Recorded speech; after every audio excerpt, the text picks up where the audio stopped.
सिद्धे कारणमुत्तमम् प्रशस्तदर्शन ज्ञान चारित्र प्रतिपादनम् हरिहंत जय जय सिद्ध प्रभु जय जय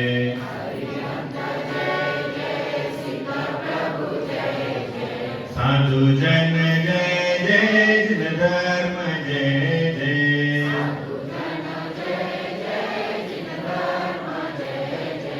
हरिहंत मंगलम सिद्ध प्रभु मंगलम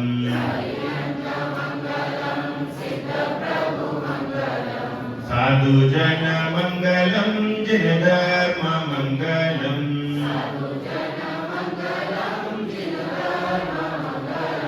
हरिहंत उत्तमा सिद्ध प्रभु उत्तमा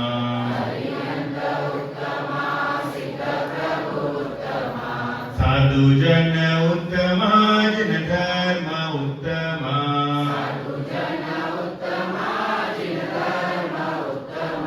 हरिहंत शरणा सिद्ध प्रभु शरणा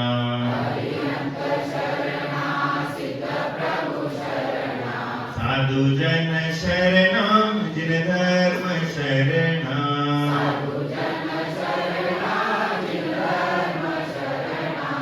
आपने आपको आप में भर लिया आपने आपको आप में भर लिया चेतना को स्वयं में प्रखर कर लिया चेतना को स्वयं में प्रखर कर लिया वीतरागी प्रभु हे महावीर जिन वीतरागी प्रभु हे महावीर जिन आदिनाथ प्रभु तुम हो तारण तरन आदिनाथ प्रभु तुम हो तारण तरन आपके द्वय चरण में विनम्र नमन आपके द्वय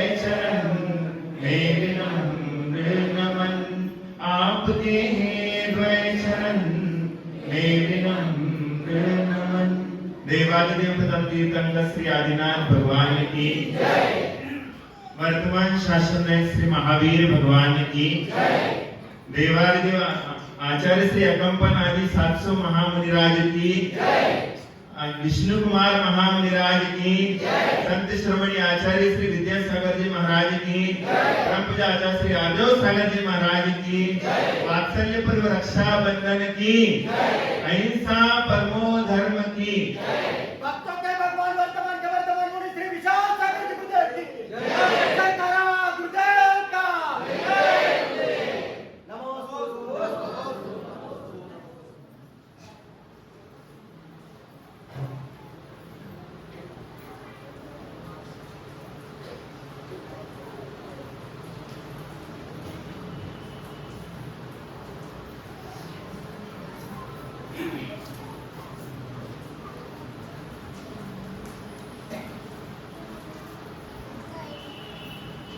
यहाँ पर संसार में सबसे 4 कठिन काम है।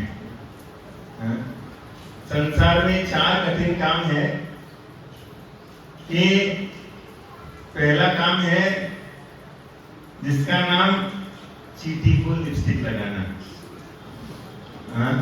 संसार में सबसे कठिन काम है कि चींटी को लिपस्टिक लगाना। अगर कोई लगाता हो तो खड़े रहो। और दूसरा कठिन काम है हाथी को धक्का देना। क्या है? हाथी को धक्का देना। तीसरा कठिन काम है संजय जी हंस रहे। तीसरा काम है मच्छर की मालिश करना। तीसरा कठिन काम है कि मच्छर की मालिश करना। और चौथा सबसे बड़ा काम है स्वयं को बदलना। संसार में ये 4 काम बहुत कठिन है। सबसे पहला काम क्या है? बोलो, जोर से बोलो। चींटी को लिपस्टिक लगाना। दूसरा क्या काम है? हाथी को धक्का देना।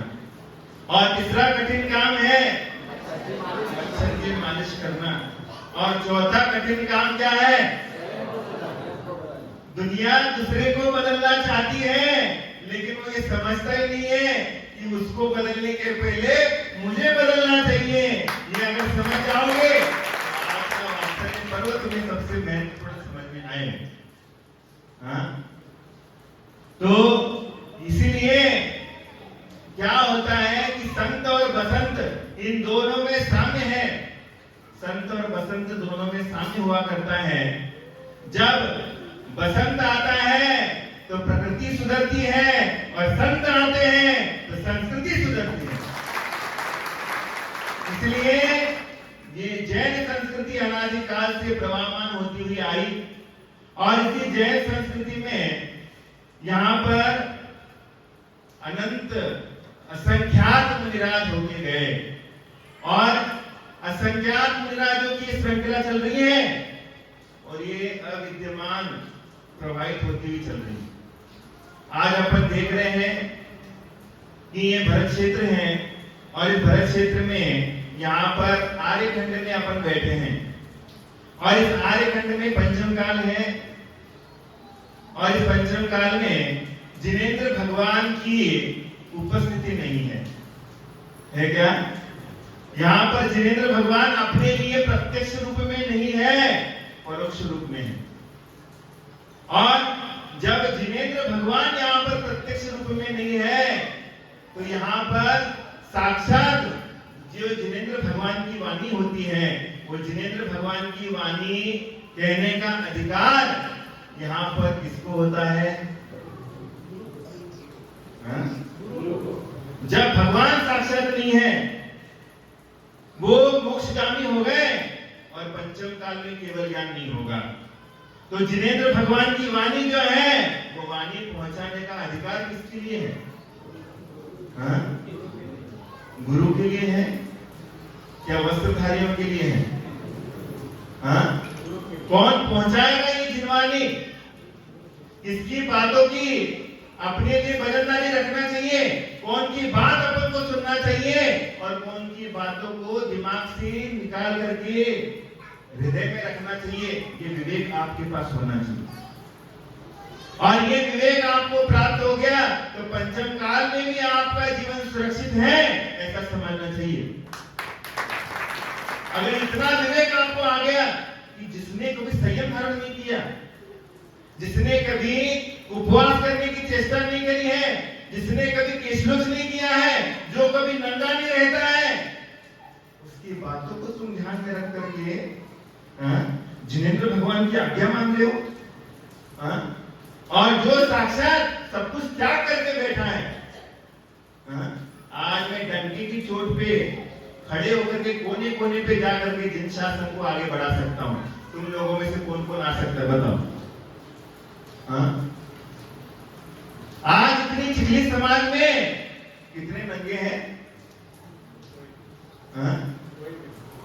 कितने नंगे हैं?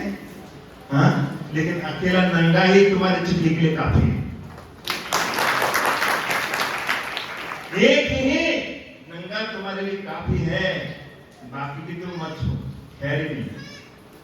तो इसलिए ये समझना चाहिए कि क्या आपके जीवन में क्या हासिल है, क्या सिद्धांत है, क्या समझदारी आपके जीवन में आना चाहिए।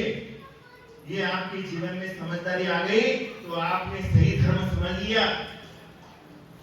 जिसके जीवन में त्याग होता है वही सर्वोच्च होता है, और उसी की बातों का भजन होता है। ध्यान रखो।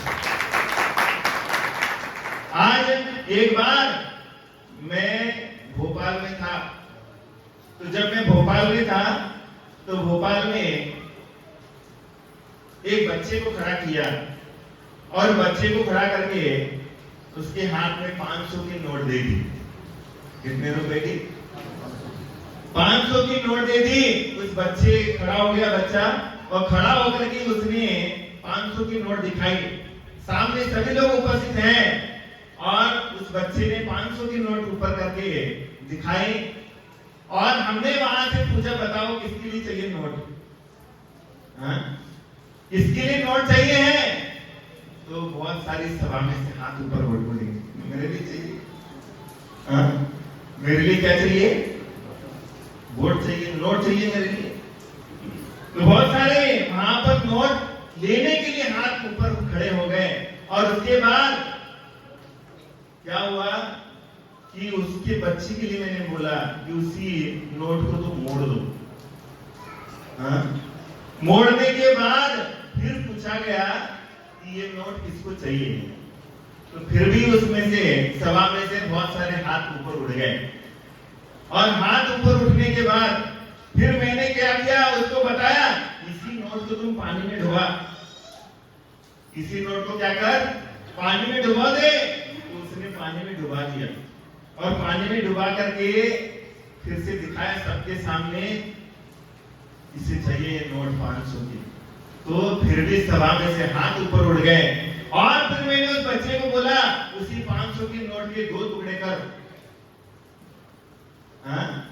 उस 500 की नोट को 2 टुकड़े कर और 2 टुकड़े करके जैसे ही उसने खड़े कर दिए, अब पूछा गया कि बोलो किसको चाहिए 500 की नोट? बोलो चिल्ली वाली। हाँ? बोलो ना, किसको चाहिए 500 की नोट? हाँ?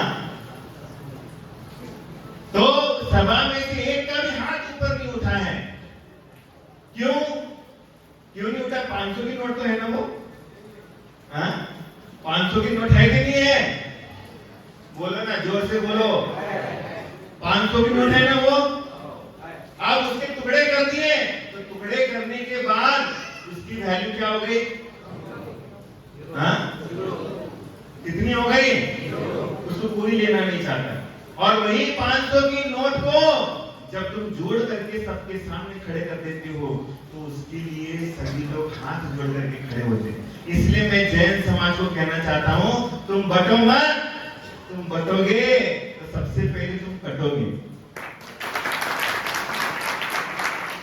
और इसके लिए तुम्हें बंटवारा करने वाला कोई आता है तो सबसे पहले उसको बांटने के पहले उसको काट दो और तुम क्या कर दो, सबके साथ समाज को एकजुटता के साथ आने का प्रयास करिए, तभी जैन शासन आगे जाकर के खड़ा हो सकता है, इसकी प्रधाना हो सकती है। जिस तरीके से एक नोट को तुमने 4 हिस्सों में बांट दिया, तो 4 हिस्सों में बांटने के बाद उस 500 रुपए की नोट भरी थी, लेकिन उसका कोई भी वैल्यू नहीं थी। उसी तरीके से जो तुम्हें बांटता है वो कभी भी समाज का हित नहीं चाहता है। आज मैं इस नगर में आता और मेरे को अगर बांट करके देखो, सबसे पहले महत्वपूर्ण है कि माँ को अपने बच्चे कोई गलत काम करते हैं, इस माँ को अच्छा लगेगा। बोलो हाँ,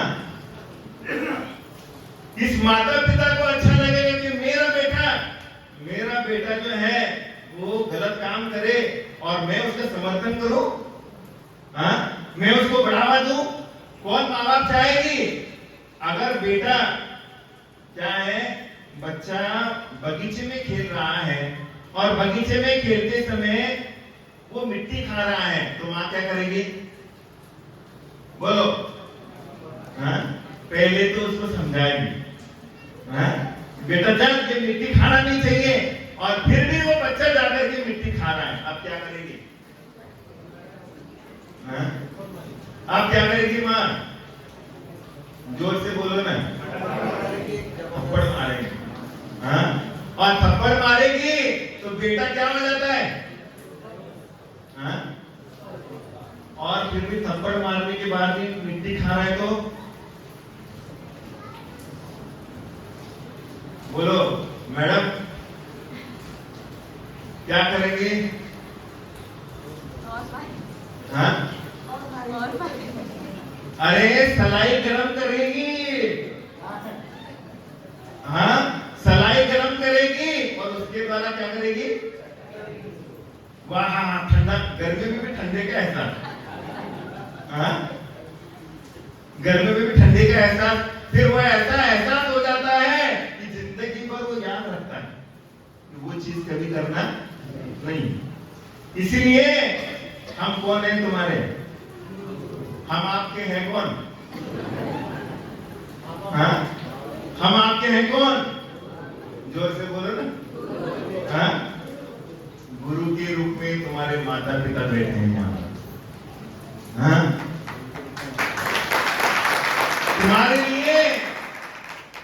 तुम्हारे लिए जिसने जन्म दिया वो महत्वपूर्ण नहीं है, क्योंकि माता पिता ने तुम्हारे लिए जन्म दिया है, लेकिन गुरु ने तुम्हारे लिए जीवन दे दिया है। इसको भूलना नहीं, क्योंकि गुरु नहीं होते तुम कहां पड़े रहते, तुम्हारी क्या इज्जत होती। इसलिए गुरु के बिना तुम्हारे जीवन शुरू नहीं है, और गुरु के बिना तुम्हारे जीवन में ज्ञान नहीं है। ये सबसे महत्वपूर्ण तुम्हें समझना चाहिए। और आज का ये पर्व आपके लिए ये सीख देने के लिए आता है। रक्षाबंधन पर्व भाई के हाथ में राखी बांधने का काम बहन का है, और उसी तक सीमित नहीं है। ये रक्षाबंधन पर्व सही मायने में गृहस्थों का है ही नहीं। हाँ, ये गृहस्थों का पर्व है ही नहीं। ये रक्षाबंधन पर्व किसका है? किसका है? हाँ? ये रक्षाबंधन त्योहार जो है वो साक्षात मुनियों का है। हाँ? और रक्षाबंधन पर्व के दिन आपको क्या लेना है, क्या सीख लेना है? आपको ये सीख लेना है कि जैसे मैं कथा बताना चाहूंगा कि ये रक्षाबंधन की कथा क्या है, क्या हुआ था उस दिन, जिसके माध्यम से रक्षाबंधन त्योहार आज तक प्रचलित है। और आज तक इस प्रचलन में आप सभी लोग यहाँ पर बैठ करके उसको हर्षोल्लास से मनाते हैं। तो यहाँ पर बताते हैं कि हस्तिनापुर नगरी है। उस हस्तिनापुर नगरी में क्या था? राजा पद्म था, जिसका नाम था पद्म नाम का राजा था। और उसमें क्या था कि उनके मंत्रियों को, उसके 3-4 मंत्री थे, एक बलि, नमोची, और उसके बाद बृहस्पति, और बलि, प्रहलाद। एक प्रहलाद, बलि, नमोची और बृहस्पति, ऐसे 4 उसके मंत्री थे। और ये पद्म नाम का राजा जो था वो हस्तिनापुर का राजा। यहाँ पर क्या हुआ कि ये 4 जो मंत्री थे, उन 4 मंत्रियों ने क्या किया, यहाँ पर एक बार उस हस्तिनापुर नगरी में 700 मुनिराजों का संघ आया। और 700 मुनिराजों का संघ आया, और मुनिराज ज्ञानी होते हैं, मुनिराज ध्यानी होते हैं, और अपने आत्म कल्याणी भी होते हैं। आपने अगर हमें पूछ लिया कि महाराज जी आपने दीक्षा क्यों ली है, पूछो, जोर से पूछो। तो मेरा जवाब है मैंने दीक्षा आत्म कल्याण के लिए ली है। हाँ? मैंने दीक्षा काय के लिए ली है? आत्म कल्याण के लिए है। लेकिन यही प्रश्न तुम्हारे लिए पूछा गया, यही प्रश्न तुम्हारे लिए पूछा गया कि महाराज ने दीक्षा क्यों ली है, महाराज ने दीक्षा क्यों ली है, ऐसा प्रश्न तुम्हें पूछा गया। तुम्हारे पास क्या जवाब है? बोलो जोर से। मैंने आत्मकल्याण, तुम मेरे को पूछो महाराज दीक्षा क्यों ली, मैं बोलूंगा कि मेरा आत्मकल्याण के लिए मैंने दीक्षा ली। तुम्हें पूछा गया महाराज ने दीक्षा क्यों ली है, तो तुम क्या जवाब? तो तुम्हारा जवाब क्या होना चाहिए? महाराज जी ने अपने कल्याण के लिए नहीं, हम जैसे मूर्खों के लिए दीक्षा ली है। क्या है? हम जैसे पागल लोगों को रास्ते पे लगाने के लिए यहाँ पर जिन दीक्षा को धारण किया, ये तुम्हारा जवाब आना चाहिए। अगर तुमने ये सोचा, मैं भी सोचूं, मैं भी दीक्षा लूं है, मैंने दीक्षा ली तो मैं आत्म कल्याण करूंगा, तो भैया ये नहीं है, क्योंकि तुम्हारी रोटी खाने के बाद भी मैं तुम्हें उपदेश नहीं करूंगा तो मैं कृतज्ञ बन जाऊंगा। तुम्हारे धन लेकर के मैं जी नहीं सकता हूं। इसलिए आपको पूछा गया कि आपके लिए महाराज जी ने दीक्षा क्यों ली है, तो आपका सबसे पहले जवाब आना चाहिए, हम जैसे पामर और पतित लोगों के लिए उद्धार करने के लिए यहाँ पर जिन दीक्षा लेने का पुरुषार्थ इस व्यक्ति ने किया है, ऐसा जन जन के मन में आना चाहिए। तब जाकर के तुम्हारे लिए महावीर का संचार हो सकता है। महावीर की दीक्षा काय के लिए, क्या कमी थी महावीर भगवान के घर में? हा? वो कह रहे हैं अगर मैं दीक्षा नहीं लेता तो ये जनता जो है, ये दुनिया जो गर्त में जा रही है, उसको रास्ता कैसे मिलता। इसलिए उन्होंने क्या किया, उस समय तो बलि चढ़ती थी, हिंसाचार होता था। उन्होंने कहा मैं घर पे बैठा रहता तो यहाँ पर हिंसाचार बंद नहीं होगा, इसलिए मुझे घर छोड़ना पड़ेगा। और इसलिए यहाँ पर उन्होंने जैसे घर छोड़ दिया, आज अपन देख रहे हैं कि भारत देश में जिनेंद्र शासन की और महावीर भगवान के नाम की डंका बजना चालू हो गई। और आज भी शासन चलता है जिसका नाम महावीर भगवान है, जिसका नाम जैन शासन है, जिसका नाम जैन शासन है। और यहाँ पर 700 मुनिराजों का संघ आया हस्तिनापुर नगरी में, और वो उद्यान में ठहरा था।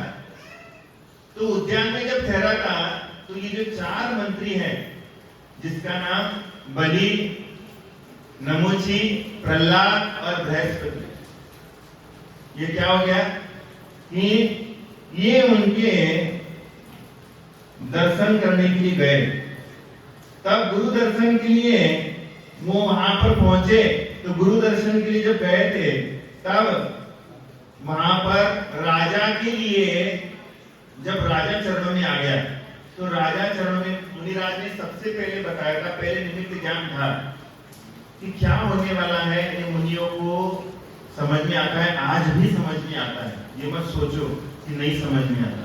आज भी निमित्त ज्ञान है कि कौन सी वस्तु को देख करके क्या होने वाला है, इसका ज्ञान आज भी है। भले अवधि ज्ञान नहीं है, केवल ज्ञान नहीं है, लेकिन निमित्त ज्ञान आज भी है। तो उनको क्या हो गया कि आकाश में तारे कंपायमान हो रहे थे, उससे समझ में आ गया कि अपने संघ के ऊपर बहुत बड़ा क्या होने वाला है, उपसर्ग आने वाला। तो उन अकंपन आचार्य थे और उनके शिष्य थे 700। उन्होंने अपने संघ के लिए आदेश दे दिया कि क्या करना है, तुम्हें मौन रहना है, कुछ भी नहीं बोलना। और उस देश का राजा आया और उस देश के राजा ने नमस्कार किया, नमोस्तु किया, लेकिन कोई भी मुनिराजों ने उनको हाथ उठा करके आशीर्वाद नहीं दिया। क्या किया? आशीर्वाद नहीं दिया। यहां तक उस आचार्य ने उनकी पूछताछ भी नहीं करी, शांत बैठ गए। और ये ऐसा जब हुआ तो तुम क्या करोगे? महाराज जी के पास आए, तुमने नमस्कार किया, महाराज जी ने हाथ नहीं ऊपर उठाया, महाराज जी ने देखे इसलिए तुम्हारे तरफ, तो क्या करोगे? क्या करोगे? नमस्ते करोगे। माने हम कोई अपने कार्य में व्यस्त हैं, तुम बार बार हमारे लिए नमस्कार करोगे और ध्यान भटकाओगे और तुम चाहोगे मेरे लिए हाथ ऊपर उठना चाहिए, तो क्या है ये? सही है कि गलत है?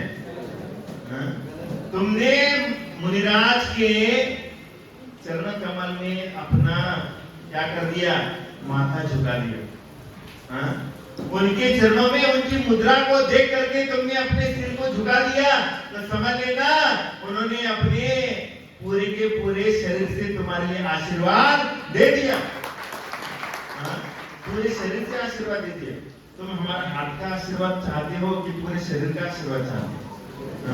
पूरे बदन से तुम्हें आशीर्वाद मिलने वाला है, लेकिन अपेक्षा नहीं करना है कि हाथ ऊपर उड़ जाए और हमारे लिए आशीर्वाद मिले। तो इसलिए उन्होंने देखा, नमस्कार किया, लेकिन कोई भी मुनिराज ने बात नहीं करी। और वहां पर क्या किया? उनके साथ कोई भी शिष्टाचार किया नहीं। मुनिराज किसी के साथ शिष्टाचार करते नहीं। तुम चाहोगे प्रधानमंत्री आ गया, महाराज उठ के खड़े हो जाएंगे, वो हम उठने वाले नहीं। कोई प्रधानमंत्री बैरिस्टर आ जाए हमारे सामने तो उठेंगे नहीं हम लोग। तो वो राजा आने के बाद भी उनके साथ शिष्टाचार नहीं हुआ, तो उसके जो मंत्री थे वो जैन नहीं थे, जैन धर्म से द्वेष करने वाले थे, और द्वेष करने वाले थे, और द्वेष करने वाले होने के कारण उन्होंने राजा को बहका दिया कि देखो इतना भी शिष्टाचार नहीं है इन साधुओं को, इतने बड़े देश का राजा आया है, लेकिन फिर भी इन्होंने आपको पूछा भी नहीं और आशीर्वाद भी नहीं दिया। हाँ? ऐसा कहने के बाद, बहकाने के बाद वो राजा क्या हो गया, निकल गया। तो निकलने के बाद क्या हो गया कि वहां पर एक मुनिराज आहारचर्या के लिए गए थे, जिनका नाम था शुद्ध सागर। क्या नाम था? शुद्ध सागर मुनिराज आहारचर्या के लिए गए थे, और उनके गुरु ने उन सत्संगों के लिए क्या आदेश दिया है ये मालूम नहीं था उनको, मौन रहने का आदेश दिया था सबके लिए। लेकिन ये आहारचर्या के लिए गए थे, इनको मालूम नहीं था कि क्या करना है। अपने गुरु ने मौन रहने का यहाँ पर क्या कर दिया है, आदेश दिया है। तो वो आहार करके आ रहे थे, और ये मंत्री जो है उनके साथ में जा रहे थे, राजा के साथ जा रहे थे। और जब जा रहे थे तो इन्होंने क्या कर दिया कि उन मुनिराज के सामने जाते हुए क्या बोला मालूम है? ये देखो कैसा सांड आ रहा है। क्या बोल दिया? कैसा सांड आ रहा है। और जैसे सांड आ रहा है तो मुनिराज ने सांड की बहुत अच्छी व्याख्या करी। हाँ? सांड की अच्छी व्याख्या करके कहने लगे कि जो किसी के साथ बंधता नहीं है और जो किसी के साथ में झुकता नहीं है, जो किसी के सामने नमता नहीं है, उसको सांड कहते हैं। क्या है? जो किसी के सामने किसी से भी बंधा नहीं है, किसी से बनता नहीं है, और जो किसी के सामने नमता नहीं है, उसको सांड कहते हैं। और जैसे मुनिराज ने ऐसी व्याख्या करी तो राजा दंग रह गया। राजा दंग होकर के आगे निकलने वाला था, तभी तक शास्त्रार्थ हुआ। उन्होंने धर्म का शास्त्रार्थ किया। तो जब प्रश्न करे तो मुनिराज ने भी उसके प्रश्नों का जवाब क्या कर दिया, देकर के उसकी भावनाओं को शांत किया, उसको ठंडा कर दिया। और शांत करने के बाद ऐसा हुआ कि वो जो 4 के 4 मंत्री थे, वो 4 के चारों मंत्री क्या हो गए, परास्त हो गए। राजा के सामने पूरी जनता खड़ी है, वो अपने आप को क्या समझने लगे, अपमानित समझने लगे। तो ये आग उनके दिल में बढ़ गई। हाँ? उनको ये जो बातें हैं वो चुभ गई, और चुभने के बाद ऐसा हुआ उन्होंने मुनिराज से प्रतिशोध, पूरे संघ का प्रतिशोध लेने का ठाना। और पूरे संघ का प्रतिशोध लेने के लिए ठाना तो क्या हुआ कि अब क्या हो गया, ये मुनिराज शास्त्रार्थ करके अपने संघ में लौट के आए। और संघ में लौटने के बाद उन्होंने अपने गुरु को बताया कि रास्ते में एक राजा मिला था, उसके मंत्री मिले थे, उन्होंने हमारे साथ शास्त्रार्थ किया और हमने उस शास्त्रार्थ में उसको परास्त कर दिए। कैसे बता? तो उन्होंने कहा महाराज जी आपने बहुत गलत किया। कहने लगे ये आपके कारण जो है संघ में बहुत बड़ा उपद्रव आने वाला है, इसलिए आपको ये कार्य दिया जाता है कि आपने शास्त्रार्थ किया है, तो आपने जिस जगह पर शास्त्रार्थ किया है उसी जगह पर आपको रात भर ध्यान लगाना पड़ेगा, उसी जगह पर खड़े रहना पड़ेगा। ये हमारी आपके लिए शिक्षा है। तो शुद्ध सागर जी ने कहा ठीक है, आप हमें जो भी शिक्षा देंगे मैं स्वीकार करता हूं, लेकिन मेरे कारण मेरे गुरु भाइयों के और संघ के ऊपर कोई भी उपद्रव सहन नहीं कर सकता। तो वो गए और उसी जगह पर वो ध्यान मग्न अवस्था में खड़े रहे, और ध्यान मग्न अवस्था में खड़े हैं। और ये चारों मंत्री जो हैं वो चारों मंत्री क्या कर रहे, तलवार लेकर के पूरे के पूरे मुनियों को मारने के लिए आ रहे थे। हाँ? तलवार लेकर के मुनियों को मारने के लिए आ रहे थे, कि वो रात में कोई नहीं रहता, इसलिए उन मुनियों को मारने के लिए संघ के लिए वो चारों मंत्री आ रहे थे। और जब रास्ते में आ रहे थे तभी वही महाराज उनको दिख गए, जिनके साथ उनका क्या हुआ था, शास्त्रार्थ हुआ। वही महाराज उनको सामने दिख गए, और जब सामने दिख गए तो उन्होंने कहा अभी तो अपन को झुंड में जाने की आवश्यकता नहीं है, बकरा तो सामने आके खड़ा है। हाँ? बकरा तो सामने आके खड़ा है। ऐसा करके क्या किया, चारों मंत्री तलवार लेकर के उन मुनिराजों को मारने के लिए जाते हैं। क्या है, चारों मंत्री क्या करते हैं, तलवार लेकर के उन महाराजों के लिए जैसे मारते हैं। वहां की जो वन देवता होती है, वन देवता कहती है ये तो भयंकर उपसर्ग हो रहा है, तो ये उपसर्ग हो रहा है, तो वन देवता ने आगे आकर के क्या किया, उनके चारों के चारों मंत्रियों को पीड़ित कर दिया। पीड़ित कर दिया मैंने क्या है, उनको स्तंभित कर दिया। और स्तंभित कर दिया, तो स्तंभित करने के बाद हुआ क्या, स्तंभित करने के बाद वो महाराज जी भी ध्यानमग्न अवस्था में रहे और वो चारों मंत्री हिल नहीं पा रहे थे। तो सवेरे हो गई, सारी जनता का आवागमन हो गया, और जनता का आवागमन हो गया तो वहां देखते हैं तो चारों के चारों मंत्री क्या कर रहे हैं, उन मुनिराजों को मारने का प्रयास कर रहे हैं। और जब ये मारने का प्रयास हो रहा है तो क्या हो गया, सभी लोगों ने देख लिया, तो राजा ने भी देख लिया। कहने लगे निरपराध मुनिराजों के लिए ऐसा भाव कि जो सभी जीवों का कल्याण चाहते हैं, सभी जीवों को सन्मार्ग पे लगाना चाहते हैं, ऐसे मुनिराजों को भी मारने का भाव हो रहा है। तो जब ऐसा सोचा तो राजा ने देखने के बाद उनका कीलितपना बंद हो गया, वो चलना फिरना चालू हो गए। तो उस राजा ने क्या किया, उन चारों के चारों मंत्रियों को पदच्युत कर दिया और उनको गधे के ऊपर बैठा करके उनके बालों को काट करके क्या कर दिया, उनके मुंह में गोबर ठुसा दिया। गोबर ठुसा करके मल्लों के द्वारा उनको मुष्टि मार किया, मुष्टि का प्रहार करके उनको पत्थरों की वर्षा के साथ गांव के बाहर निकलवा दिए राजा ने। और जब ऐसा किया तो वो निकल गए राज्य से बाहर, और बाहर निकलते निकलते एक बार हस्तिनापुर नगर में आए, और उस हस्तिनापुर नगर में उनके राजा का नाम था पद्म और दूसरे का नाम था विष्णु। ये दोनों भाई थे, लेकिन विष्णु राजकुमार को सबसे पहले वैराग्य आ गया, उसने अपने पिता के साथ दीक्षा ले ली। उन्होंने दीक्षा ले ली और यहाँ पर अपना जो छोटा भाई था जिसका नाम पद्म था, उस पद्म को क्या कर दिया, उन्होंने उस राजगद्दी पर बिठा दिया। और राजगद्दी पर बैठने के बाद अब ये चारों मंत्री घूमते घूमते उज्जैनी नगरी से आकर के हस्तिनापुर नगरी में आ गए और उस वहां पर जाकर के उस राजा को प्रसन्न किया। क्या किया, उन राजा को प्रसन्न किया, मैंने राजा की ऐसी उन्होंने विश्वास हासिल कर दिया कि हासिल करने के बाद वो राजा उनकी बातों को बहुत अच्छे से ध्यान से सुनता। तो जब राजा, इस पद्म राजा के लिए एक राजा बहुत परेशान करता था, तो उस परेशान करने वाले राजा के लिए अकेले बलि ने जाकर के क्या किया था, उसको पकड़ करके उनके चरणों में झुकाने की चेष्टा करी थी।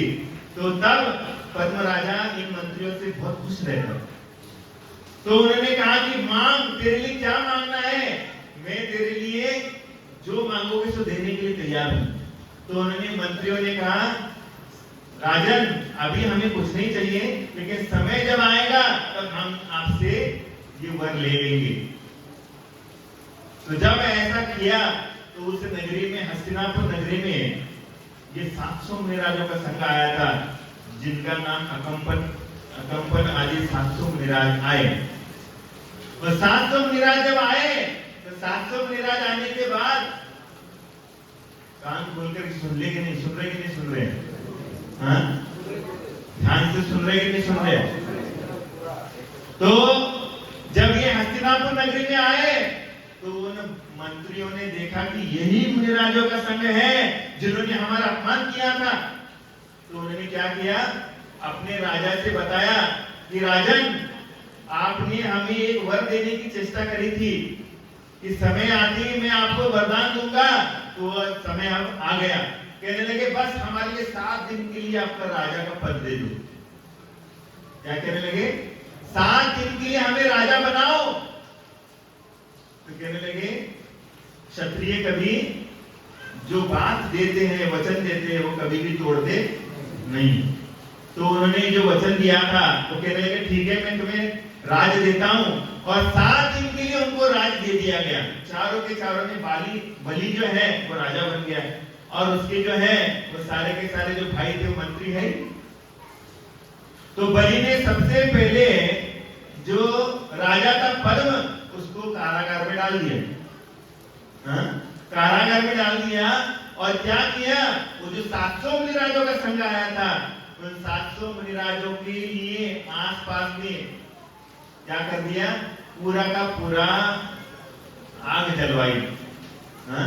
मानिए होम जैसा करते ना होम, तो होम की जगह पर मुनिराज अंदर बैठे 700 मुनिराज, और उनके बाजू में पूरी की पूरी क्या कर लिए, यज्ञ के जैसे पूरा का पूरा यहाँ पर अग्नि जलाने की चेष्टा करी, और उनके सामने ही कितने सारे पशुओं का बलि देना चालू हो गया। कितने सारे पशुओं का बलि चल रहा है। मुनिराजों ने समझ लिया हमारे ऊपर बहुत घोर उपसर्ग हो रहा है, तो मुनिराजों ने कुछ नहीं किया, अपने दोनों हाथ पे हाथ रख करके भगवान का नाम स्मरण करना चालू कर दिया, ध्यान करना चालू कर दिया। किसी भी मुनिराज ने कोई भी प्रतिकार नहीं किया, कोई भी प्रतिकार नहीं किया, और वो ध्यान मग्न अवस्था में बैठ गए। और ये ऐसा ही चल रहा है। एक दिन हो गया, 2 दिन हो गए, 3 दिन हो गए, 4 दिन हो गए, और जैसे 4 दिन हो गए वैसे एक मुनिराज ध्यान मग्न अवस्था में थे, अपने संग में चर्चा कर रहे थे, और नक्षत्र कांप रहा था। नक्षत्र कांप रहा था, तो उसको देख करके बताया कि हस्तिनापुर नगरी में मुनिराजों के ऊपर घोर उपसर्ग हो रहा है, और अपने शिष्य को आज्ञा दे दी कि इस समय एक जंगल में विष्णु कुमार मुनिराज है, और उनके लिए विक्रिया रिद्धि प्राप्त हो चुकी है। उनके लिए विक्रिया रिद्धि प्राप्त हो चुकी है। उनको बोलो कि 700 मुनिराजों के ऊपर उपसर्ग आया है, और उपसर्ग निवारण आप ही कर सकते हो। जब जब जैन धर्म के ऊपर संकट आया, उसका निवारण किसने किया, बोलो। जब जब जैन धर्म दुर्गति को प्राप्त होने वाला है, उस समय उसको चेतना देने का काम किसने किया, किसने किया। जब जब धर्म की ऊपर आंच आई, तब तक मुनियों ने अपनी तपस्या साधना क्या कर दी, पूरे दांव पे लगा दिया, और जिन शासन के झंडे को आगे करने का प्रयास किया है, ध्यान में रखो। आग लगी आकाश में, टपकन लगे अंगार, संत न होते जगत में जल मरता संसार। इस जगत में संत नहीं होते, तुम्हारे कान पकड़ करके तुम्हारे लिए वास्तविकता में दिखाने वाले होते ना, तुम लोग कहीं गर्त में जाकर के फंसे हुए होते। इसलिए संतों का काम क्या होता है, तुम तो बाहर की सफाई करते हो, लेकिन संत क्या करते हैं, तुम्हें अंदर से भी और बाहर से भी साफ करते हैं। ऐसा काम संतों का होता है। तो जब और मुनिराज ने बताया कि यहाँ पर मुनियों के ऊपर घोर उपसर्ग हो रहा है, तो मुनिराज के लिए विक्रिया रिद्धि प्राप्त हुई थी। तो उनके पास क्षुल्लक जी गए, और क्षुल्लक जी को बताया कि हस्तिनापुर नगरी में 700 मुनिराजों के ऊपर उपसर्ग हो रहा है, और उसका निवारण आप ही कर सकते हैं। क्यों? क्योंकि आपको विक्रिया रिद्धि प्राप्त हो चुकी है। तो उन्होंने कहा मेरे लिए विक्रिया रिद्धि प्राप्त हो गई है। तो उन्होंने देखा कि अपना हाथ ऐसा आगे बढ़ा, तो वो हाथ कहां पर जाकर के टिक गया मालूम है? विक्रिया रिद्धि क्या है मालूम है तुम्हें? तुमने आज तक तो वो बहुत बड़ा रूप देखा हो, किसका? राम का युद्ध में श्री कृष्ण ने बहुत बड़ा रूप करके बताया था तुम्हें, वही तुम्हें मालूम है। लेकिन मुनिराज भी अपनी इतनी बड़ी आभा बना सकते हैं, ये तुम्हें मालूम नहीं। तो उन्होंने जैसा ही हाथ ऐसा कर दिया, तो हाथ सुमेरु पर्वत को जाकर के टच हो गया। सुमेरु पर्वत को जाकर के टच हो गया। सारे देवता लोग हिलने लगे, पूरे देवता लोग हिलने लगे, और पूरे देवताओं ने यहाँ पर जय जयकार करना चालू कर दिया। तो वो कहने लगे नहीं, सही में यहाँ पर विक्रिया रिद्धि प्राप्त हो गई। तो उन्होंने क्या किया, अब मुनियों के ऊपर उपसर्ग आ गया है, तो मैं निवारण करूंगा। तो उन्होंने क्या कर दिया, अपना रूप बनाया, क्या रूप बनाया? बटु का, ब्राह्मण बटु का रूप बनाया। और ब्राह्मण बटु का रूप बना करके उस बलि के पास गए, और बलि के पास गए और वो ब्राह्मणों को दान देता था। वो यज्ञ भी कर रहा है, मुनि यज्ञ चल रहा था, मुनियों को भस्म माने मुनियों को जलाने की चेष्टा चल रही थी, और उसमें मुनियों को भस्म किया जा रहा है और ये ब्राह्मणों को दान दे रहा है। हाँ?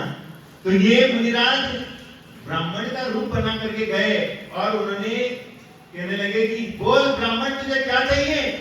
तो जब ऐसा मांगता है तो वो कहता है कि मुझे कुछ नहीं। वो महाराज क्या कहते हैं, छोटा सा रूप लेकर के गए थे, छोटे से बच्चे का रूप लेकर के गए, कहने लगे मुझे कुछ नहीं, बस 3 कदम क्या कर दो, 3 कदम भूमि दे दो, 3 पग जमीन दे दो, ऐसा बोल दिए। और 3 पग जमीन मांगी तो कहने लगे अरे छोटे से बालक, थोड़ा सा सोच समझ कर मांग, क्या सौभाग्य जी, हाँ? थोड़ा सा सोच समझ करके तो मांगो। हाँ? इतना बड़ा राजा है और क्या मांग रहे हो, 3 पग भूमि? तो कहने लगे नहीं, मुझे बस इतना ही चाहिए। तो जब उन्होंने देखा कि ये बालक जो है वो 3 पग भूमि चाहता है, कहने लगे तुम्हें दे दी, ले हाथ तेरा, और पानी डाल देता हाथ में, कहने लगे दे दी तुम्हारे लिए 3 पग भूमि। और जैसे आप कहने लगे लाख तेरे लिए 3 कदम, कितनी भूमि चाहिए? तो उन बटू ने क्या कर दिया, अपना रूप बड़ा करना चालू कर दिया, और इतना बड़ा कर दिया कि उनका एक पग जो है, पहला कदम उन्होंने उठाया तो पहला कदम उनका सुमेरु पर्वत के ऊपर पड़ गया। पहला कदम सुमेरु पर्वत पे, और कहने लगे दूसरा कदम मानुषोत्तर पर्वत के ऊपर। दूसरा कदम क्या है, मानुषोत्तर, पूरा 2.5 दिन नाम लिया। आप बोले बोल तीसरा कदम कहां रखूं?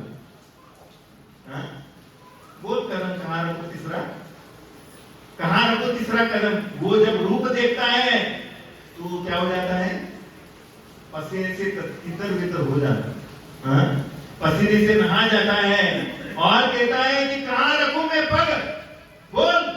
जब ऐसा बोलता है तो उसके पास कोई भी बात करने के लिए जगह नहीं होती, क्योंकि उसका राज भी कितना हो जाता है। इसलिए तुम लोगों की सोच कितनी है, तुम लोगों की सोच कितनी है, बताओ कितनी है? और मुनिराजों की सोच कितनी है?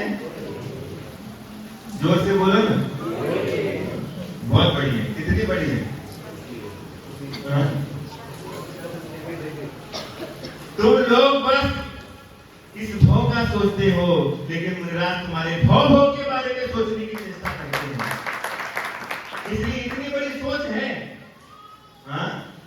तो और मुनिराज ने जब इतना बड़ा रूप बना दिया तो वो बलि जो है, वो बलि क्या होता है, पसीना पसीना हो जाता है, और पसीना पसीना होकर के चरणों में नतमस्तक हो जाता है।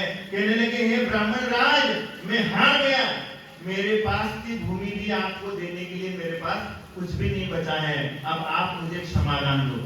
कहने लगे कि मैं तुम्हें क्षमा तभी करूंगा जब तुम इन 700 मुनिराजों के ऊपर उत्सर्ग किया है, वो 700 मुनिराजों का उपसर्ग दूर होना चाहिए और मुनिराजों से क्षमा याचना करनी चाहिए। जब तुमने मुनियों की क्षमा याचना करी तब जाकर के तुम्हारे लिए यहाँ पर क्षमादान दिया जाएगा। तो जब वो ऐसा हो जाता है कि वो कहता है कि क्षमा याचना कर देता है, मांगता है क्षमा याचना, और पूरे के पूरे 700 मुनिराजों को उपसर्ग से रहित कर देता है। और जैसे कर देता है तो क्या करते हैं, वो मुनिराज उसको अभय दान देते हैं। कहने लगे मैंने तुम्हें तुम्हारी बुद्धि को व्यवस्थित करने के लिए ही ये उपक्रम किया था। तुम्हारी बुद्धि को व्यवस्थित करने के लिए, तुम्हारी बुद्धि जो अन्याय अनिति की तरफ जा रही है, उस बुद्धि को ठिकाने लाने के लिए रूप धारण किया था। और तुम्हारी बुद्धि सही रास्ते पे आ गई, अब तुम नेक रास्ते पे चलो तो तुम्हारा उद्धार हो जाएगा। यही करते हुए वहां पर उन्होंने उनको आशीर्वाद दिया। तभी वहां पर आकाशवाणी हो गई और देवताओं ने आकर के पुष्प वृष्टि कर दी और सभी मुनिराजों के लिए जो आग जल रही थी वहां पर मेघधारा बरस रही है जैसे आज बरस रही है। ऐसी वर्षा हो गई और पूरी की पूरी अग्नि शांत हो गई और पूरी अग्नि शांत हो गई। पूरे 7 दिनों तक मुनिराजों ने उपवास किया था और 7 दिनों तक उपवास चल रहे हैं और उपसर्ग को सहन कर रहे हैं।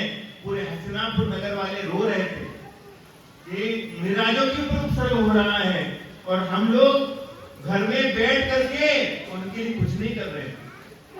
तो जब ऐसा हो रहा है तो जब ये उपसर्ग दूर हुआ तो उपसर्ग दूर होने के बाद अपने आप वहां पर स्वर्गों के देवता ने पुष्प वर्षा करी और मेघ वृष्टि हो गई और मेघ वृष्टि होने के बाद उन मुनिराजों का उपसर्ग निवारण हो गया। और आज के दिन क्या किया था? सभी नगरवासियों ने घर घर में क्या किया था? मुनिराजों का द्वारा दर्शन किया था, मुनिराजों का प्रयाण किया था। आज उनके लिए दूध और चावल की खीर खिलाई थी और खीर खिला करके 7 दिनों की उपवास की पालना आज मुनिराजों की कराई गई थी। वही आज का दिन है और मैं यहाँ पर आज के दिन बैठा हूँ और इसी का नाम वात्सल्य दिन है, वात्सल्य पर्व है। एक धर्मात्मा ही धर्मात्मा की कथाओं और विकथाओं को जान सकता है। जिसके जीवन में धर्म नहीं है वो कभी भी किसी की पीड़ा को समझ नहीं सकता। इसलिए आज का दिन वात्सल्य पर्व है और जब जब इस संसार में जैन धर्म के ऊपर संकट आएगा, कान खोल करके सुन लो जैनों, तुम लोग भी जैन धर्म के ऊपर अगर उपसर्ग करोगे तो सबसे पहले मुनिराजों से तुम्हें भिड़ना पड़ेगा। सबसे पहले हमसे भिड़ना पड़ेगा, तब जाकर के तुम्हारे लिए भगवान की चरणों में जाकर के मौका मिलेगा। उसके पहले हम लोगों को तुम्हें नाश करना पड़ेगा, तब जाकर के तुम हमारे भगवान को नाश कर सकते हो, क्योंकि ये मुनिचर्या है और मुनिचर्या के आगे तुम्हें नतमस्तक होना ही पड़ेगा। तुम्हें अपने बाप को स्वीकार करना ही पड़ेगा, तब जाकर के तुम्हें सही संतान प्राप्त होगी। और इस तरीके से ये आज के दिन वात्सल्य पर्व तैयार हुआ था और ये रक्षाबंधन पर्व सबके सामने आकर के खड़ा हो गया। और आज के दिन सभी ने त्योहार मनाया, घर घर में जाकर के सभी के लिए मिठाई बांटी और मुनियों की रक्षा का संकल्प का बेड़ा उठाया। क्या किया? मुनियों की रक्षा का बेड़ा उन्होंने उठाया। तो आपको आज के दिन ये संकल्प लेना है कि जब तक सूरज चांद रहेगा, बोलो